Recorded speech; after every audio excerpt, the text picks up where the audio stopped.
UP में विधानसभा की 10 सीटों पर उपचुनाव होने वाले हैं और उपचुनाव की तारीखों का ऐलान नहीं हुआ है, लेकिन सीटों को लेकर दोनों तरफ से गठबंधन में खींचतान चल रही है। अब बीजेपी के सूत्रों के हवाले से बड़ी खबर सामने आ रही है। खबर यह है कि बीजेपी 10 में से 9 सीटों पर चुनाव लड़ने का मन बना चुकी है। उपचुनाव में बीजेपी का बड़ा फैसला, 10 में से 9 सीटों पर लड़ेगी चुनाव। एक सीट आरएलडी को देने की तैयारी,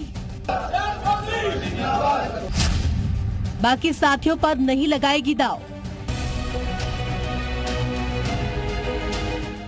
यूपी में 10 विधानसभा सीटों पर उपचुनाव होने वाले हैं। उपचुनाव की तारीखों का ऐलान अब तक नहीं हुआ है, लेकिन बीजेपी ने लगभग ये ऐलान कर दिया है कि 10 सीटों में से वो 9 पर अपने उम्मीदवार उतारने वाली है। अपने सहयोगियों को बीजेपी उपचुनाव की सिर्फ एक सीट देने का प्लान बना रही है।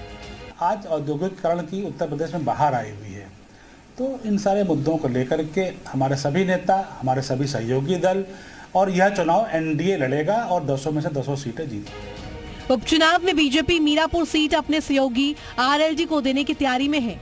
हालांकि आरएलडी मीरापुर के अलावा अलीगढ़ की खैर सीट पर भी दावेदारी कर रही है।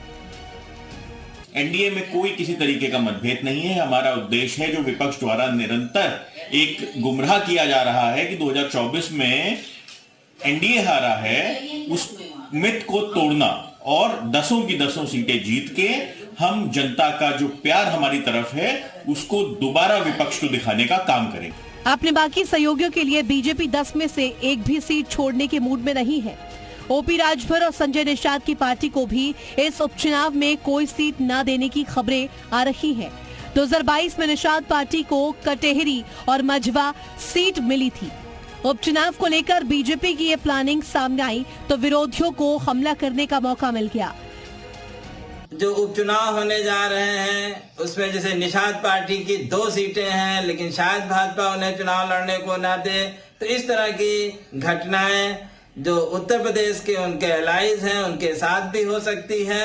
आगामी उत्तर प्रदेश का जो उपचुनाव है 10 के 10 सीटों पर समाजवादी पार्टी जीतने जा रही है।